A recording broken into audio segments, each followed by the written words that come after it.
At the end of the movie, she's crying about how she stole her man and about who's going to love me, who's going to hold me at night, right? Mhm. Is there any part of you that feels bad for the mother? Do you think that she was even genuine in the feelings that made her hate her daughter?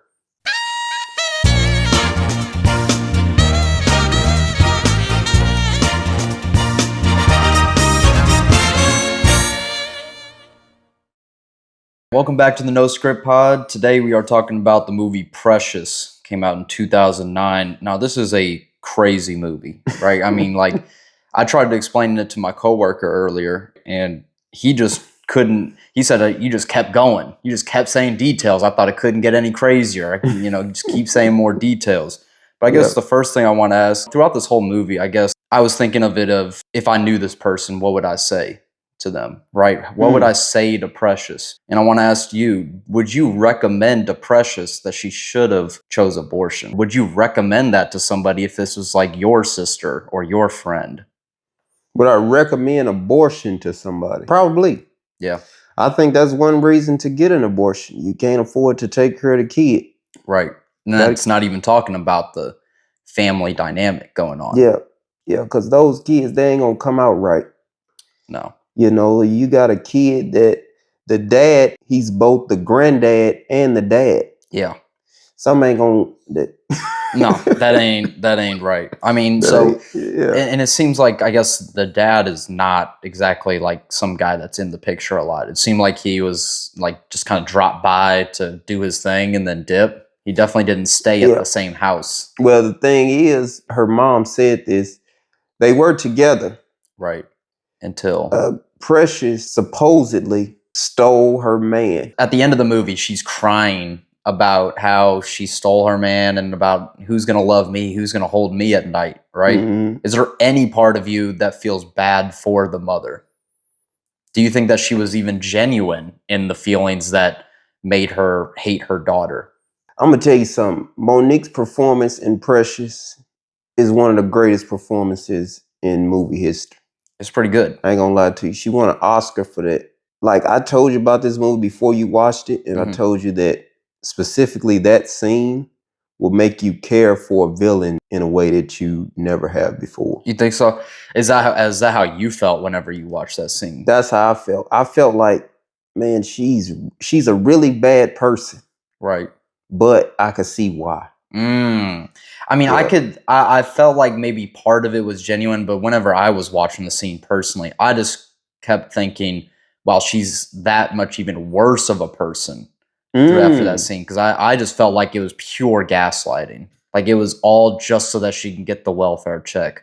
And, when she's like, I don't even want the welfare check. I just want my kids back home. Like, I think that's one thing that you say till they get it back, and then it's like, okay, but let me get the welfare check now. Yeah, I mean, she would have for sure gone on to continue abusing Precious. I'm just thinking, like, she is a monster because of the way she was treated too. Right. Yeah. Not that, like, she deserves to win in the end. I do have that thing where it's like most people are just, they're not born evil. They had circumstances in their life that turned them into a monster, basically. And so there is some sort of empathy that you owe to these people. Or you don't owe it, but I feel like I owe empathy towards people. Even if they're doing messed up things, is because they probably were driven that way through something else. And, she gets to tell her side of the story, but, the dad never gets to say his side of the story, I guess is... I think you owe everybody empathy. Yeah. That is true. But the way people were treated does not justify how they treat others. So just because you got hurt doesn't mean you can hurt other people. Correct. I can feel sorry for you and I can say that shouldn't have happened to you. Right. But you can't do it to me. One that I hear a lot is with PDFs, right? A lot they hear this sentiment of, well, they were touched or whatnot when they were kids, and so they grew up and they started doing it or whatnot. You just hear about this all the time. But me personally, I don't have any sympathy for that, because what you mean, this happened to you, and so you know the evil that it was, but you continue to do it to somebody else. Right. Like, it doesn't exactly click with me. It don't make sense. It doesn't make sense. And so I hate when people say that. It doesn't make any sense to me, but at the end of it, you still have to feel empathy for what happened to them when they were a child, but that Yeah. doesn't excuse what they did. Honestly, I think that's the difference between a good person and a bad person. Right. Because people always tell you, like, oh, give them a pass. You don't know what they've been through. Right. Life hard for everybody. Everybody's been through some stuff. Everybody been through something. Yeah. The difference between a good person and a bad person is bad things happen to them, and a good person says, I don't want that to happen to nobody else. Right. A bad person says, I want to make everybody feel how I feel. Exactly. I So- totally agree. We've seen this a lot where, later in life, you either become what your father was or you make sure 100% that your child never has to go through what you specifically went through. It could be like, you know how bullies are, and this is kind of Same thing. in the story of Precious too. She bullies kids at school because she gets bullied at home. Right. It's like you want to feel power in some way. Yeah. But once the threat is eliminated, you're a grown adult. I think what people fail to understand sometimes is that like the true power is being able to not let the past control your actions now. That's Yeah. what true power is. Those people that are bullying or they take after their abuser in some sort of way, that's not power. I mean, that's you're really just doing the bidding. You're carrying on the legacy of an abuser. Why do you think that she stayed so long, Precious? A lot of times Well, she's a kid. 100%. Yeah, she is a kid. 100%. But In the book, she's like 13, oh wow. 12, some shit like that. Oh wow. Yeah, I mean, I Super think young. she's 16 in this one. Yeah. But I'm just, I guess, more so because it's not like she would have to go out on the street. She could go to the social worker and get put somewhere else. I guess why do you think that people stick around when they know that the people that they're supposed to be loved by are doing the things that were done to Precious? Why do you think that she just continued to stay? I think they hope that they will change. Mm, I think Precious wanted to love her mom. I don't think she hated her, no. but her mom did hate her. Yeah. Well, I think that it kind of tells in the flashbacks. People stick around because there are good times. Like this movie didn't show a lot of the good times, but I bet even she had like some good times in the past and they're just like thinking of those good times and thinking, well, she could change. She could Yeah. change and then we could all just be hunky-dory, a nice family. And But the movie shows that she won't change. But I've never been that type of person. yeah. If you abuse me in any way, if you even just do something that I don't like, I'll probably never talk to you again. Yeah. I'm that kind of guy. Right. So I can't really put myself in the shoes of somebody that like gets abused and stays. Yeah, I think the only thing I could think of is like if it's, like an emotional outburst or something like that. And if it wasn't like you attacked me, but you were snarky with me or something like that, like you going through something, I feel some empathy towards you. What's going on, man? I just think it's easier to be nice. You know when somebody hates you when they do something angry towards you. Because it's not easy to go there. No. That means that they really felt that way about you. Well, I mean, yeah, that's 100% true. But for some people, it seems like, I know a lot of people, it must be easy to be a piece of crap. You know think what I'm so? saying? Because that's all they do. It got to be easy for them. I don't think it's like, that's just them being them. Right. And you just got to see people for who they are. Yeah. When people do piece of shit things, that's because they are a piece of shit. Yeah. This ain't no this ain't no one-off thing that they just did one time. Right. They'll do it again. This is who they are. Yeah. When people show you their true colors, you got to look at them. I've heard you talk in the past about how, I'm not sure who made this movie or whatnot, but you don't like movies whenever they profit off of Black trauma, right? Does this movie fall under that? Or does it fall under, I know you also said, well, Tyler Perry, at least he's Black, so he's profiting, a Black man's profiting off of it, so it's not quite as bad. Where does this movie fall in that mindset for you? This movie is 100% profiting off Black trauma. This movie had like $1 million budget, I think. It made like $40 million. Holy shit. Yeah. Yeah. It made a lot of money. executive produced by Tyler Perry and Oprah Winfrey, So it was made by and directed by Lee Daniels. Interesting. Distributed by Lionsgate though. So still some white man at the top that's gonna get most of the money. Right. But I think with this, it's like it's based on a book and it's Lee Daniels telling the story. It's not like when a white screenwriter or like a white director tries to profit off black trauma. Right. I think this is Lee Daniels trying to tell a black story as a black man. Right. It's not like Tarantino making a movie about slavery. Yeah. No, it ain't like Django, I mean. That's what I meant. Yeah. Yeah, Django. Yeah. All those movies like that, man. Why do you think that audiences praise movies like this, specifically people that go through insane trauma, but they don't seem to have the same empathy for real people that actually go through stuff like this? I think what it is, man, you can watch this, it's just a movie, it's fake, you go home. Right. It don't require no effort from you. Yeah. But, it's like how we talk about liberals all the time.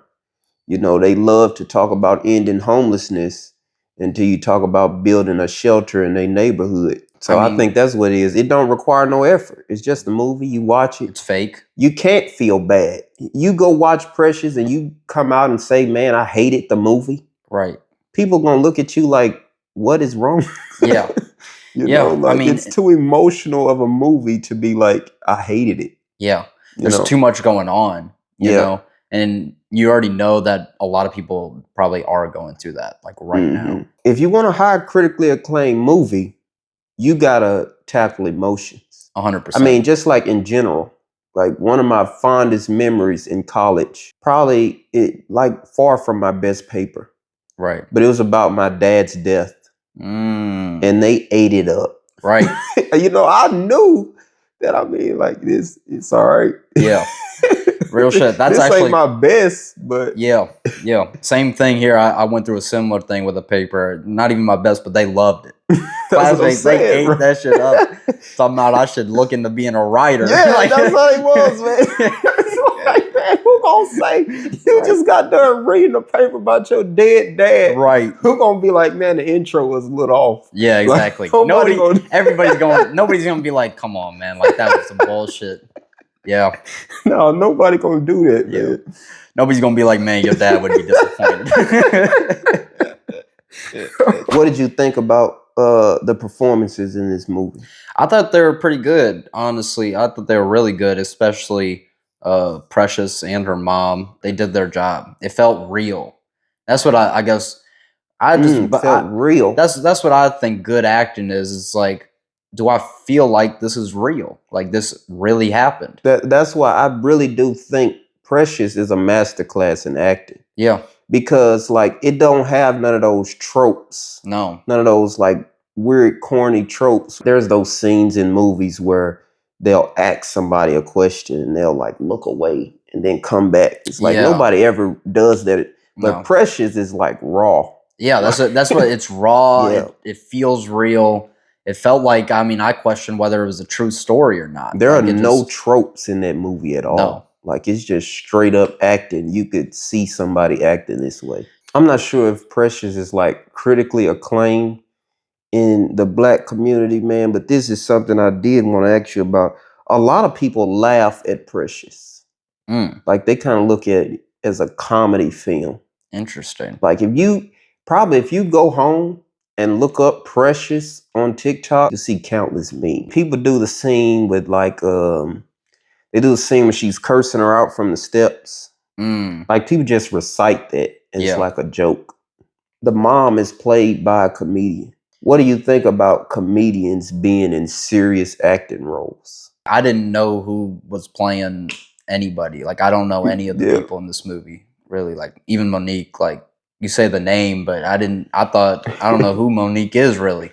Yeah. So I didn't even know it was a comedian playing in the movie. I just thought she did a good job. Yeah, if you just separate her comedy from the movie, it's a masterclass in that. Yeah, I think it's mostly just people that think it's a comedy, or like yourself, you have the preconceived notion that this is a comedian playing the part, and so it's got to be funny, right? I got to laugh. Like, but it it's one- wasn't funny. No. It's not funny, but Yeah. I could see why people would try to create comedy out of it. Yeah, just because she's a comedian herself. Yeah, I don't mind any. I think if you do a good job, you can do any genre. Guess this movie. First hint: a man just wants privacy. Up. It's a good guess, but no. Hint number 2: squatters ruin his property. Monsters House. No, good. That's a good one though. Third hint: he goes on a road trip with an annoying animal. Come on, this sounds exactly like Up. Now that I think about it more, it does sound a lot like Up, but it's not Have Up. I seen this movie? Yeah, you've definitely seen this movie. So a man just wants privacy. Squatters ruin his property. This does really describe Up. I'm not gonna lie. He goes on a. This is Up. I ain't gonna lie though. This is starting to make me think that Up might have stolen this movie. Okay. So it came before Up. Okay, I get it now. He goes on a road trip with an annoying animal. I get it now. Shrek. Shrek. Yeah. Yep. Yeah. Shrek. I ain't gonna lie. Up might have stole from Shrek. Their whole plot. Maybe. To be honest, now that I think about it. Guess the movie based on these hints. Okay. Hint number 1, Jamie Foxx. Django. Nope. Hint number 2, Garfield. Garfield. Oh. I mean, I guess it doesn't have to be that Garfield. I don't know. Let me get the third hint. I don't even have a guess. Third hint, music. Music with Jamie Foxx in it and Garfield. I'm lost on the Garfield part, but music and Jamie Foxx. I don't know. Let me get the fourth hint. Fourth hint, animation. Oh crap! I don't know what animated movies he was in. You definitely seen this.